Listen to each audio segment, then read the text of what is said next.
What's going on, guys, and welcome back to another episode of my Next Gen Career Mode. This is episode number 84, and we start today's episode off with a squad report, and I know I should have showed this in the last episode, but I completely forgot all about it, so I apologise for that.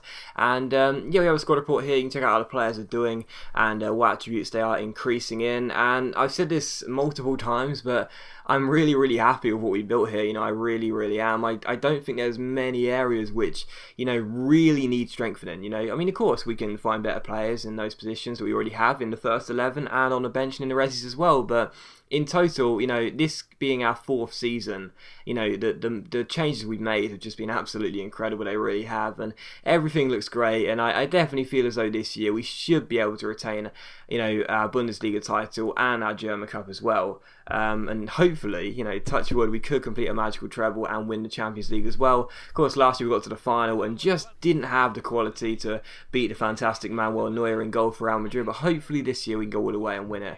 But anyway, we take on Hanover for the first game of today's episode here. We take them on at the Olympiastadion in the Bundesliga, and as you can see, we're 1 point behind Bayer Leverkusen in second place as things stand. We are still the only unbeaten side in the league. So we take on Hanover here, whose side just seems to get worse and worse as the career goes on, but we take them on, and the first chance would fall here in the 11th minute as Hanover do come forward here with Savic down the right hand side. They keep on going to get past Hummels, and well, it's a good stop by Ter Stegen, but I really didn't think that they would have the first chance of the game, but it was a good save by Ter Stegen to deny Savic, and from the corner it's crossed into the box, and it is Savic who ends up giving them the lead. So yeah, not really the start I was predicting or hoping for, because Hanover, as I was saying there, they don't look as good as they possibly could be on career mode with a bit of management.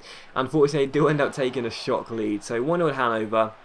And in the 16th minute, Toni Kroos finds Marco Reus. Reus plays it to Lasogga here. Lasogga goes down left-hand side and eventually offloads the ball towards the run of Patrick Herrmann. Herrmann, the German, takes on Sakai, beats him with a double step over, gets onto his right foot and strikes it and finds the bottom corner. So really good finish by Herrmann there, cutting into his right and finishing it into the far corner to make it 1-1. And thankfully we're not behind for long and we're back on level terms. And in the 20th minute, we could have made it 2-1 and took the lead for the first time in the game. Lasogga with a couple of skills picks out Toni Kroos, who shoots, but he hits the post unfortunately, and Hanover get the ball away. And in 27th minute, another great chance here for Kroos, who shoots again, but this time the goalkeeper gets two firm gloves on it and turns it behind for a corner. And from that corner, Reus crosses the ball in. He's got Lasogga to aim for, he picks him out and he makes it 2-1. So Lasogga actually hasn't had the most amazing start to the season. He only scored like 4 or 5 goals and in the league anyway, and that's a really good header, but still he needs to get a move on if he wants to replicate the form he's been showing since the start of the career mode. But still 2-1. And in 51st minute, you see Lasogga find Marco Reus. Reus fake shots around his man here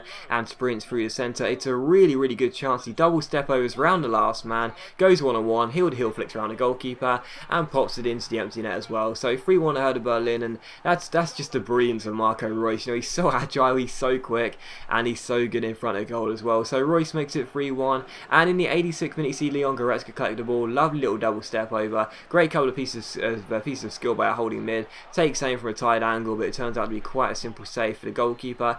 However, from the corner, Sebastian Young crosses the ball in. Hummels goes for the header. It's cleared away only as far as William Carvalho, who offloads it to Goretzka, and what a finish this is by Leon Goretzka. He finds the bottom corner, he makes it 4-1, and the game is sealed with just a few minutes to go. And that was such a great strike as well by the holding mid there. I thought I'll just let it fly and see what I can do from about 25 yards out, and that's just an absolutely fantastic strike. The way he hits it with the outside of his right boot and it just sort of swerves at the last minute into the bottom corner there was really nice. And yeah, a really good finish by Goretzka. What can I say, as Hummels has to duck out of the way to make sure it finds the bottom corner. So yeah, Goretzka makes it 4-1. I really like Goretzka. I'm so glad I did decide to play Kroos as the CAM this year and have Goretzka in the holding mid. I was planning on taking Goretzka out the side, playing Kroos CDM and having Schürrle playing up top of the pitch, but instead I'm really glad I did decide to play Goretzka as holding mid, because he's working so well there. He really is. He does fantastically well for us, and that's a really good finish. And I really like him. He grows unbelievably fast. He was already up to 80. He's got some fantastic passing stats. He's a fantastic player to have in your side, and I think he costs like £2 million or something like that. We're definitely going to get the best out of him here at Hertha Berlin, and we already are. So 4-1 the final score as Goretzka completes the route with a fantastic finish, and yeah, I was very pleased with the performance there, despite going down early on. And following out, we saw William Carvalho wants a new contract, and I don't know, it's just all the time, we just cannot seem to keep keep William Carvalho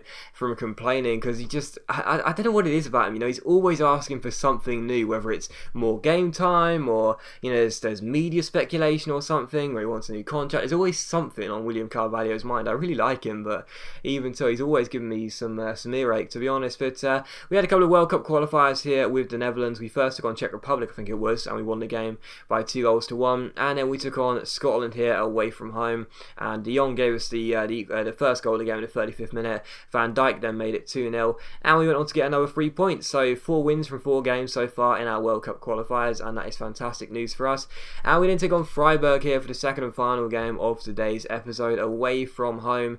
And as you see, I rested like half of the players for this game as well, because we had a Champions League game in midweek against AC Milan, so I thought I'd rest, half of the players. Obviously, there was a lot of first teamers out there anyway, such as Ginter and Hummels and Ter Stegen and Schürrle and so on. But there was a lot of players getting chances in this game, such as Yashil and Herman. Those players who don't, Omre Can, those players who don't usually get into the side. So it was a good chance for them to sort of prove themselves really and show me what they could do. And the first chance would fall here in the 34th minute as Omre Can wins this ball. It comes to Marco Reus, and the first goal would be scored as well, because Yashil heads in the deflected shot and makes it 1-0. So Reus gets the goal, Yashil gets the goal, and it was just really funny as well, because when Reus took the shot, it took a deflection, and it was like Yashil knew exactly what was going to happen, because he rapidly ran in and he knew exactly where the ball was going to drop as well. He started his run from deep, it took a deflection, and Yashil ended up heading the ball into the top corner and making it 1-0. So Yashil gets us the opening goal of the game here away from home, and the following chance would fall in the 44th minute to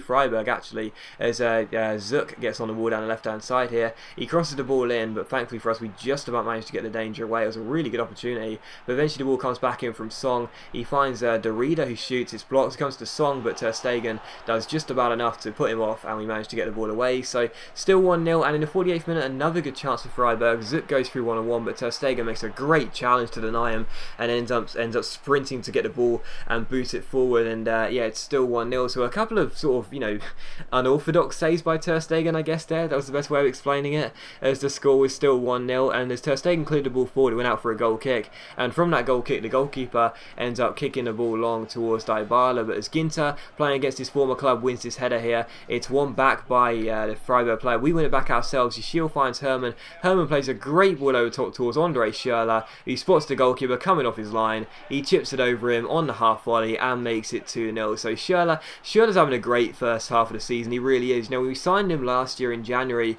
He didn't get going straight away, and yeah, he scored a couple of good goals here and there. He wasn't amazing, but this season he's really playing fantastically well. I guess it's the importance of playing him in that left mid slot. Of course, last year we played him through the middle. This year we're playing him on the left, and we're really getting the best out of him there. So Schürrle makes it 2-0.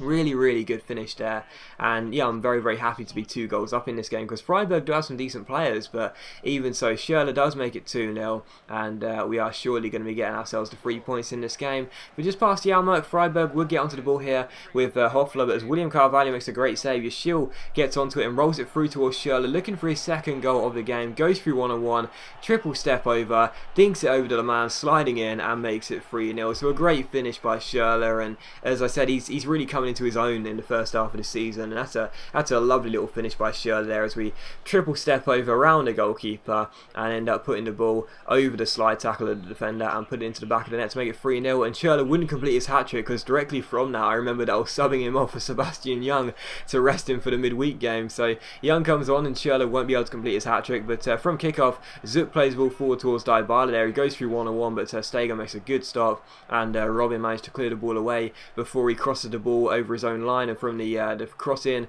William Carvalho gets the header away. Schuster collects it, gets onto the ball and tries to shoot. William Carvalho makes a challenge, and we go on the break. Omre Can plays the ball over top towards Patrick Herman. It's a good chance to make it 4-0 here and complete a fantastic performance, but unfortunately I took it a bit too close to the goalkeeper. He makes a really good save, and Freiburg eventually get the ball away. So still 3-0 as things stand, and as Reinhardt collects the ball here, we play a great through ball towards Kevin Volland. A great ball by Reinhardt, but again the shot is saved volley by the goalkeeper, and your shield can't turn the ball over the line either, as Freiburg win themselves a free kick. So still 3-0, but to be honest, I didn't really see Freiburg even get themselves a goal in this game. We really did control it and play very well, but as you see me get the ball away to Ter Stegen there, they almost did get themselves a consolation goal. Dybala had a free shot, but thankfully put it wide, and it was how the game finished, a 3-0 victory and a very, very good performance. And as always guys, a big thank you for watching the video. I really hope you have enjoyed it. If you have enjoyed the episode, please leave a like, and I'll see you for the next episode of my Next Gen Career Mode very soon.